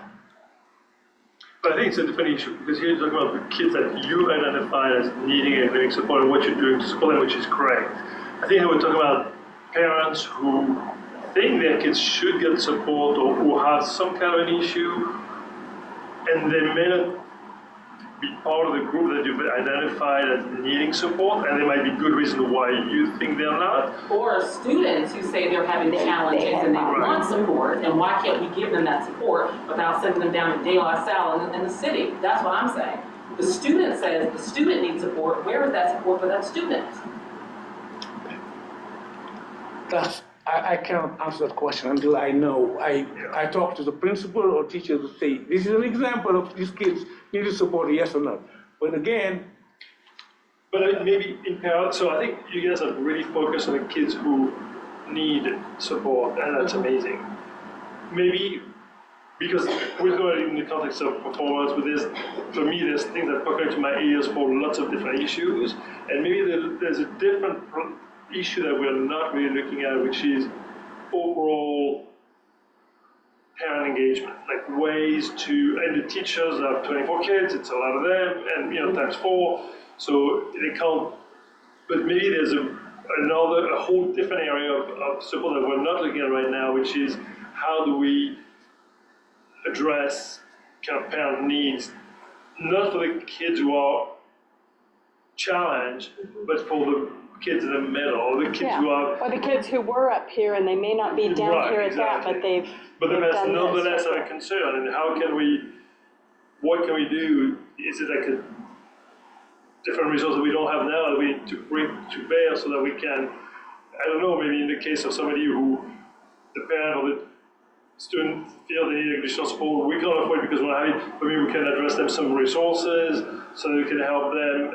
I don't know what it is, obviously it's, and I want, because it's a theme that I keep hearing of parent X writes to teacher Y about whatever, and they don't get answers. And it's the kind of stuff which I think really has a big impact on the school brand and school image, even though there might not be an issue. Perception is reality. It's like if people feel like, I'm trying to be proactive and I'm getting nowhere, it's a black hole, then, you have a person who's not happy about it, like Academy Lafayette is going to be spreading the word like Academy Lafayette is not doing whatever it is that they think they should be doing. And it might not have no connection to what we really think we should be doing or the resources we can bring to bear that, but nonetheless, I feel there's a communication, there seems to be a communication question that parents raise. So, usually we have what's called academic extension. That kids go to class teachers or home time where you can get helpful understanding. But again, when we do our pyramid of support of kids the people who are at the bottom, at the right part, those are the people every single school district will focus on. The second one is who can getting support in the classroom, like push in, pull out, or during the day, and the combination. And then you have kids who the vast majority of kids that will be fine in the classrooms. So that's how it works. Again, I cannot answer anything until it is the case like she's talking about, I ask for support, where's my kids doing, and so on. I've seen people here, different parents, fighting the school about reading. If their kids outperform the others, why would you give them the resources while other kids need it? They say, no, my kids need, and then you look at the NWA and the other, they outperform the others. They above that. But again, we as a school are telling you our principle is the pyramid of intervention, responsive intervention, who is at the top in terms of needing it, and what intensive intervention we're doing there. Next, who is going to be helping during the classroom, and last but not least, the vast majority. That's how we do it. I think it's a fair organization, and clearly the results are to show it. I don't think it's about questioning what the school does so much of how the school explains it. I think if there's a parent that you think, or the teacher or the principal thinks should not be getting support, and I think that parents need to be told, this is how we do it, and your child doesn't qualify, and this is what you can do if you want to. I mean, I'm making it up because I've seen that stuff, but I feel like there's a communication issue that's, And there's an expectation for right or wrong. Parents will have an expectation that they deserve individual attention. And it's hard to do because it's a big drain on resources, but I feel it has a big impact, a disproportionate impact on how people perceive the school. Well, again, and keeping a student engaged. One thing I'm inviting every board member, you poor parents. If you have to have a parent, follow the parent's process. Meaning, go to your teacher, you can solve it. Go to the principal, you can solve it. Come to the head of school and say, this is my issue. If you copy me in an email, I'm not going to move. Because it's something that the teachers and the principals are moving. I'm not coming to go around the teacher and say, because this person is the board member, you do this. I don't do that. It's not your job. It's not your job to do that. I let the teachers and unless it is some liability, I see it and say, hey, all blah, blah, like that, this is unacceptable. I'll run out of my office and say, hey, solve this issue, what's this issue? Those things, but if it is your own child with the teacher and the principals, or anybody, and parents do it, they copy me, copy the teacher, copy the board chair. Like, you want all these people to intervene. Who's going to intervene? I'll send it back to the teacher and the principals all the time. That's what I do. Now, if you, as a board member, you go to the teacher, the principal, you send me an email, I need to talk to you. You sit down and say, this is your appeal system. Sit down and say, this is my concern. I talk to the principal, I talk to the teacher, and then we see how it go from there and see how to resolve it.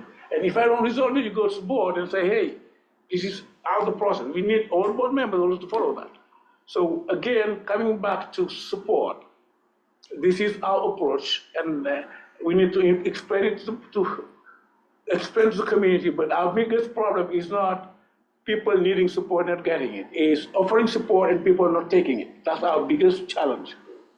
I do wonder with that, Mr. Mayor, if we have folks who are not taking advantage of it, does that mean that we can allow those who are in our hands? Because we have overcapacity. Yeah, that's true, because kids who is in charge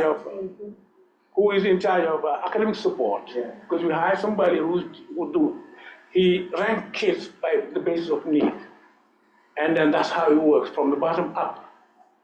Okay, so and that's what he does. Generally, he coordinated really well, and we support the kids who need it. So now, if as a school leadership, I'll bring it on our meeting tomorrow to review our support system and what we're doing, and then I can come back and report to the board in the next board meeting and say, this is what I see, that's what we're doing. But again, the process for every school is you support those who need it first, and then you work yourself up. But at this point, we're having a problem of getting parents bringing their kids for academic support. And we have fantastic teachers doing it. When I go to a kindergarten, first grade teacher, first grade class at Cherry, they told me, hey, they need means to support kids. I say, go ahead and do it, we'll pay you.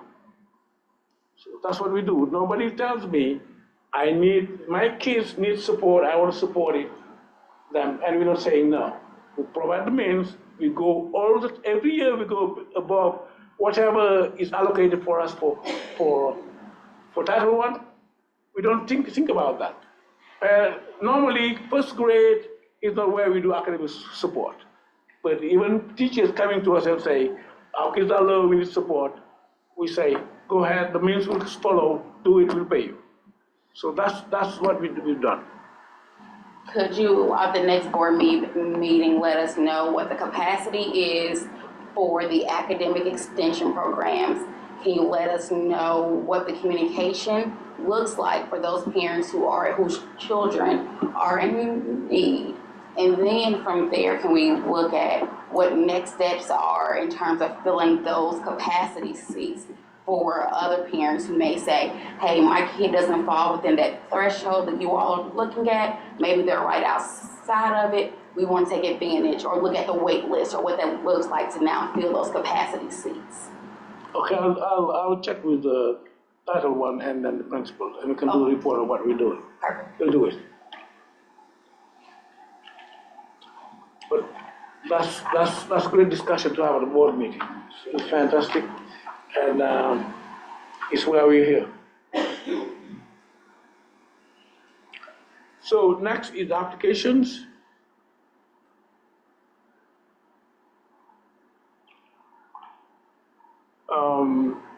This is the November one where we are at this point, and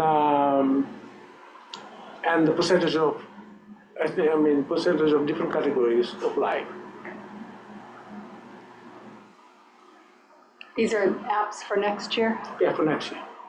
We're checking for next year. All grade, 135 here, as you see, minorities at 41% for all grades. That's where we are. That's the number we try to look at because, of course, we want to see the number of applicants because it's a matter of sustainability, but also our goal of diversity. We want to get to 47%.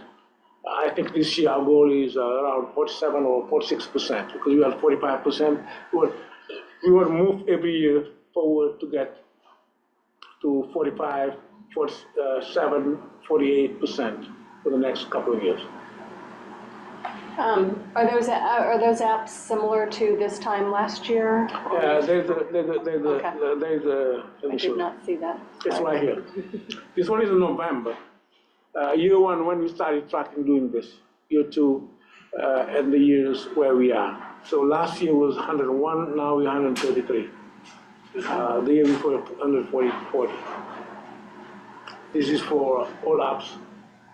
And then for kindergarten, month to month, kindergarten is the one below. Last year we were at 69, now it's 107. Good, yeah, last year was tough.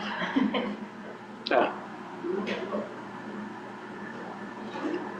And this demographic by grade level application because we only admit kids in kindergarten, pre-K, kindergarten, first grade, and then 9, 10, and 11, 12. Because pre-K, the color here is showing you the percentage for diversity, minority percentage. Pre-K we are 67, and then kindergarten 37, 38 in first grade. And ninth grade is 50%. That's what I'm saying, that generally our high school takes, which is great, more minorities coming to our high school. And it's one of the things that is one of pride is having more diverse high school and making sure we're serving all kids at that level. And 12th grade is only one kid.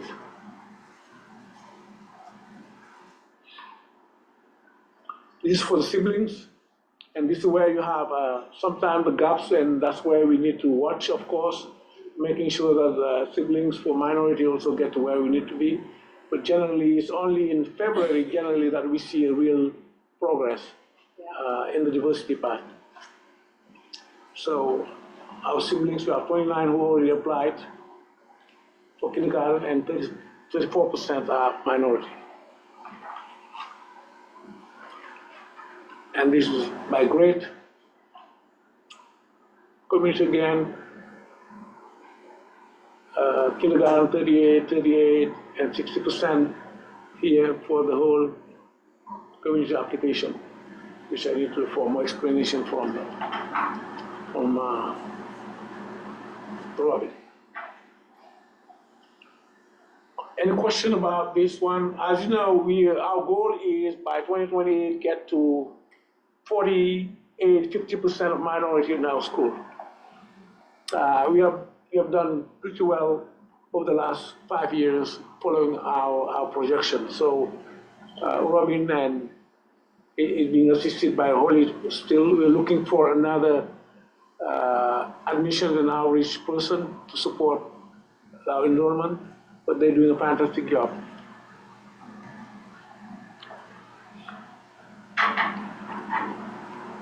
Any questions? No. So staff recognition is going to be quick, I promise. Staff recognition. This is our press conference. It's the principals of school of district participating in the bond. So Cherry and Oak are recognizing the interns. Cherries appreciate the hard work and positive attitude they bring to our kindergarten classes. We love Claremont, Ryan, Tayab, and Morgan, and thank you to the wonderful host families who make the experience in US so good. Also, the interns, we very much appreciate the dedication of Arno, Flavien, Fran, Melody, and Pacom. They consistently go above and beyond to support our students and ensure a positive learning environment for everyone.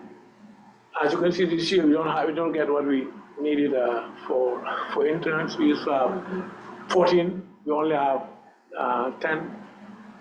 So how did the housing nine, by the way, how did the housing resolve? Did we find families to host all these interns? Yeah, it has been extremely challenging. I think at this point we have everybody now. I mean, hopefully for the next semester it will be resolved, but it was challenging. Yeah. Do we need to have more support for host families? I don't know what you Always, yeah. We used to have 14, now we had some issues with 9 interns. So, and the program does not allow for renting somewhere because they want them to live in American families. It has to be a school family or it could be a community family? Community. We've had people who hosted, had nothing to do with the school. They just wanted to host. That was good. Have you all considered doing like any talks throughout the year with our interns to prepare families to potentially host the following year? So I feel like I only see the email when it's like, we need you now to put these folks in your home. And it's like, well, wait, versus start the year prior, let us meet these might not be the same folks, but get an idea of the kind of interns and people that you all are bringing in. And I think you may, I don't know, of course, you may get a better response that following year when you're actually saying now's the time for families to, start thinking about being a host family. Do you provide a list of previous host families too, so that considering conversation, you say all of that. We approach those who previous host family, yes. Generally, they're the one who hosts again. No, but to allow, like, if a possible family has a question, like, how was it really? Yes. They know which families did it. We did something in Facebook last year. Some people made, but I think we should do that too. Probably have a ambassador of host family. Yes. Maybe it would be helpful. So I thought about it. But it would be very nice if I could talk with someone. Okay, there we go. Were you host family? The thing is there's a whole process because we have somebody who needs to come and visit your home and look at whether or not there's a match between the interns and the family, and then look at the environment.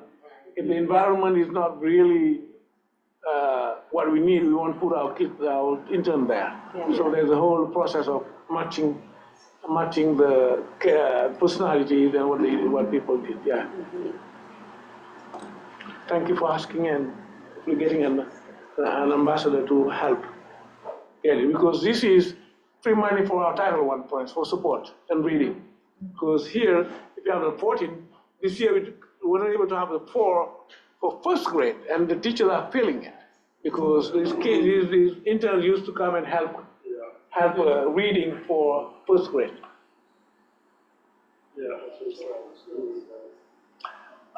For Alma's recognition of Talia Day for her tireless efforts in supporting our ELL English language learners student population. We appreciate the positive impact she is having on student learning, as well as her willingness to collaborate with staff to share her expertise. Her strong advocacy on behalf of her student is highly commendable. She joined us, our team, in the middle of last year, and she's doing a great job. We have more and more population here of ELL students and supporting them. At this point, we have one ELL teacher per building. So my first year had none. And then we have one person for 3 buildings. Now we have one for each building for ELL. Can I ask a question? How do you let the people who are recognized at this meeting know they're recognized? Just because that's my old neighbor, but I don't know if she knows that she's being recognized. That's a very good question. It's probably at the level of principals letting them know if they're being recognized. Maybe we can have another more official card or email and let them know it's happening. But it's at the level of the principal building, so they know it. She's your neighbor? Okay. And for leadership, recognizing Holly again for helping with Generation Day. It was a fantastic one, well organized, and Stephen for the hard work on the transportation plan, and also part of the HR matter that she is taking care of is great. And last but not least, gratitude to PTO and the parents for the thankful breakfast and gift cards in all 3 buildings. Was really good. Our parents are really amazing, and every month they bring the coffee cards and donuts and things. It's amazing. Thank you to all the parents. So hiring season now, what we do generally at this point is assess our needs, how many classes we're gonna grow next year. Example, 6th grade, probably next year we'll have a 6th grade, so we need that another either math or English teacher or 2 both. And then we'll be growing also 5th grade will be 4 instead of 3. So, and then we also assess early assessment of who's leaving. And then we build what is our need, and we start the hiring process. This year we want to start this early and try to hire who we need. It's becoming harder because of of course, salary part, competitiveness, and there are more French program and less teachers coming from France and Europe also. Principal's Coffee happening last week was Alma. Tomorrow is Cherry and Oak. It's well attended. And one more thing that is part of our strategic plan we start implementing is French test. You remember, we didn't have a French test in the past. This is a French test based in California and testing nationwide. So we're testing this year our 2nd, 4th, 5th, and 6th and 8th graders to see how well they're doing based on the standard nationwide. It will help us figure out where we are. It's like an NWA, but in French. And I just talked to you about meeting with grade levels to exchange about data continuum, because what I do is I show, example, I go to a kindergarten class or to a 2nd grade class, I show them the data of 12th grade. How our 12th grade are doing, ethnicity, ELL, and everyone, and we look at how they're doing full ID, CTE, and tell them this is our goal is your kids in a few years, this is where they're gonna be, we want them to look like this. And how we need to track it all the way. And they understand that the superintendent over the data presents to the board, the principals, the data, the building data, to the building, the teachers, or the classroom data, and work on that. So they ask a lot of questions. So just to understand the why of what they're doing and how it fits in our strategic plan and continue. So just we've started search for our operation. Looking at tomorrow, we're going to look at one location for our buses, and we'll see whether or not we'll be able to find something to move our bus. Any other question? I think it's my last slide. Any question, concern, and so on? Nope. Good. And there wasn't a development committee report tonight, right? So we didn't skip it? Okay, good. All right, my report is, despite our best efforts to shorten this meeting, we still hit 2 hours. So we will work on the agenda next month and try to get that down, but I know there was a lot of really important and good information in this. So my report is just, we do need to go into a very short closed session. So I need a motion to move into closed session to discuss a legal matter, and we will do a roll call vote into session. I don't think Crystal's up there anymore. Okay, so I'll start with Pam. I move that we go into closed session for discussion of legal matters. I second it, Janet. And then roll call Pam. Yes. Yes. Yes. Yes. Yes? Yes. Yes. Yes. Okay. All right. We'll go off and go into She's not this. there, so what do you do? Yeah, she's not there, so.